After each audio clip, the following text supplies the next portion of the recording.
और आपके पूरे परिवार को पितृपक्ष की बहुत बहुत शुभकामनाएं एवं बधाइयाँ। आपके समक्ष पितरों का भरपूर आशीर्वाद आप सभी को प्राप्त होता रहे। आप सभी निरंतर उन्नति करें, प्रगति करें, स्वस्थ रहे, व्यस्त रहे और मस्त रहे। पितृपक्ष का आरंभ भाद्रपद माह के शुक्ल पक्ष की पूर्णिमा तिथि से होकर आश्विन माह के कृष्ण पक्ष की अमावस्या तक रहता है। यानी प्रत्येक वर्ष से 16 दिन के पितृपक्ष होते हैं। इन्हें 16 श्राद्ध कहा जाता है। इन्हें कनागद महान्या श्राद्ध या करवे दिन के नाम से भी जाना जाता है। पितृपक्ष के दौरान पितृलोक से समस्त पितरों को मुक्त कर दिया जाता है और वो सभी पितृ वायु रूप में अपने परिजनों के घर के आसपास या उनके द्वार पर आकर के उनसे अपेक्षा करते हैं कि हमारे लिए निरंतर जलांजलि प्रदान करेंगे, पिंडदान देंगे, तर्पण करेंगे, श्राद्ध करवाएंगे, ब्राह्मणों को भोजन करवाएंगे। अगर उनके परिजन उनके नियमित ये सब कार्य करते हैं तो उनके पितरों को परम शांति प्राप्त होती है और वह तृप्त होकर के पुनः पितृलोक में अपने परिजनों को आशीर्वाद देकर के प्रस्थान कर जाते हैं।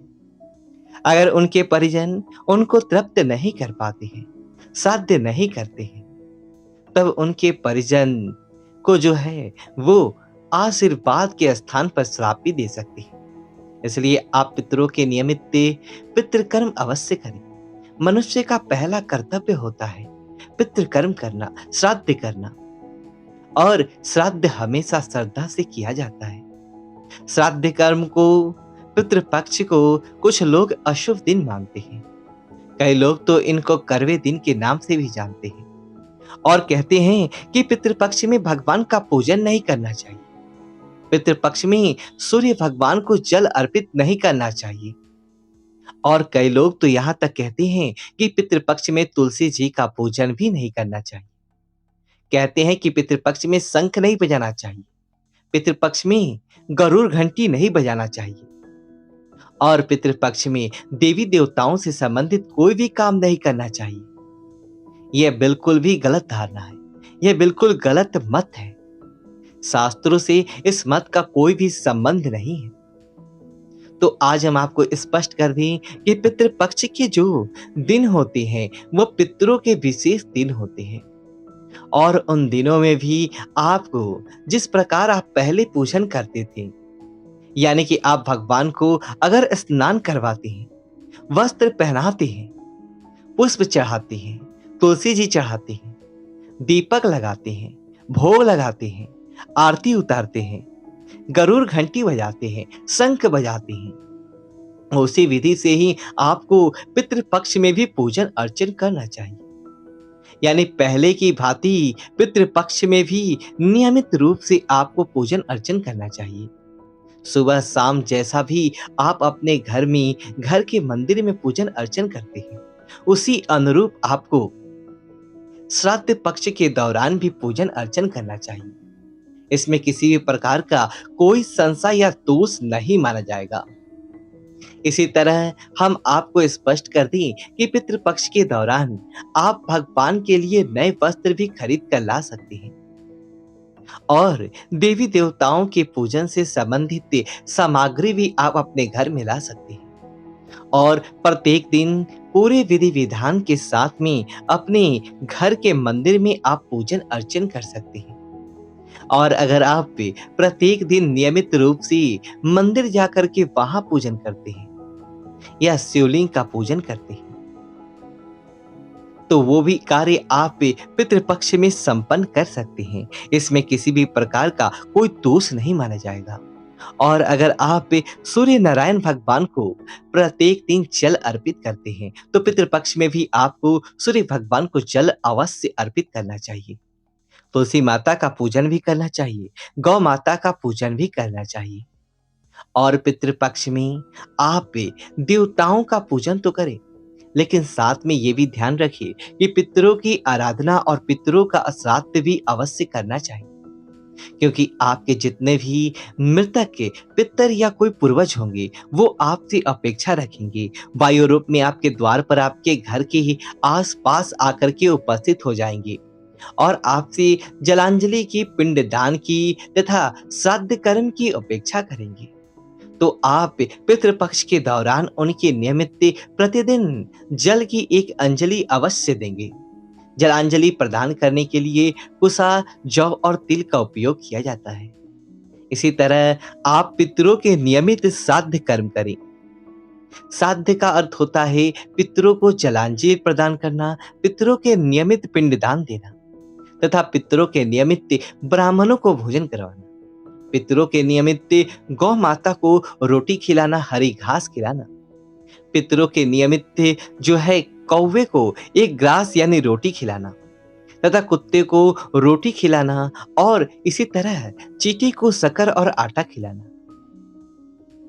और पितरों के नियमित आप जो है गरीब और असहाय और जरूरतमंद लोगों को भी दान पुण्य अवश्य करें। पितृपक्ष पितरों की तृप्ति का सबसे महत्वपूर्ण महापर्व माना जाता है और पितरों के प्रति श्रद्धा प्रकट करने का पर्व ही श्राद्ध पर्व कहलाता है।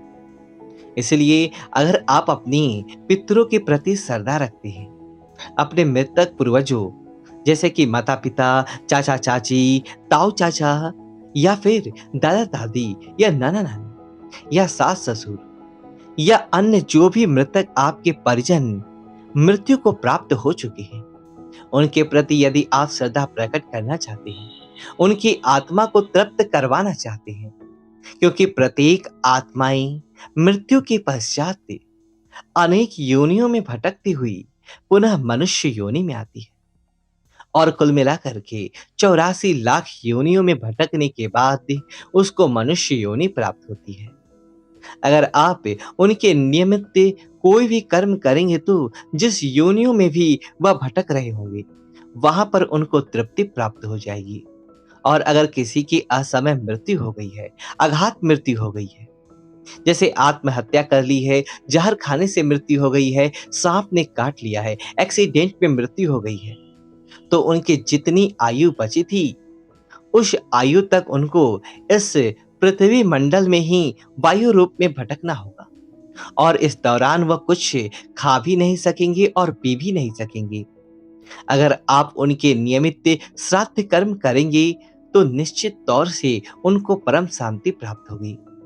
त्रिपिंड श्राद्ध किया जाता है, महालय श्राद्ध किया जाता है और पितरों को जो है पितृपक्ष में हम जलांजलि इत्यादि दे करके प्रसन्न कर सकते हैं, उनको तृप्त कर सकते हैं। तो आप जो है पितृपक्ष में भगवान का पूजन अर्चन अवश्य करें, देवी देवताओं का पूजन अवश्य करें। पितृकर्म में हमको जो है समस्त देवी देवताओं का पूजन करते हुए, पितरों का पूजन करते हुए और पूजित श्रद्धा के साथ में अपने पूर्वजों के नियमित, पितरों के नियमित श्राद्ध कर्म अवश्य करना चाहिए। और अगर स्वयं श्राद्ध नहीं कर सकते हैं तो जो भी परिजन होते हैं, जिसे महिलाएं भी श्राद्ध कर सकती हैं और पुत्र वधू भी श्राद्ध कर सकती हैं, बहन भी श्राद्ध कर सकती हैं, भाणेज भी श्राद्ध कर सकते हैं, पुत्र पौत्र या पुत्र का पुत्र भी श्राद्ध कर सकता है, या सहोदर या सगा भाई भी श्राद्ध कर सकता है, अथवा माता पिता भी पुत्र का श्राद्ध कर सकते हैं। और यदि कोई और नहीं हो तो पुरोहित या आचार्य भी अपने यजमानों की मृत्यु के लिए उनका श्राद्ध कर्म संपन्न कर सकते हैं। और श्राद्ध कर्म करने से उस प्राणी को परम शांति प्राप्त होती है और जब उसको परम शांति प्राप्त होगी तो आपके घर परिवार में जो भी ज्ञात अज्ञात पितृ दोष है वह समाप्त हो जाएंगे तथा आपके घर में सुख शांति समृद्धि का वास होगा। वीडियो को लाइक करें और कमेंट बॉक्स में नमस्ते लिखकर हमारे चैनल को सब्सक्राइब करें। धन्यवाद दोस्तों।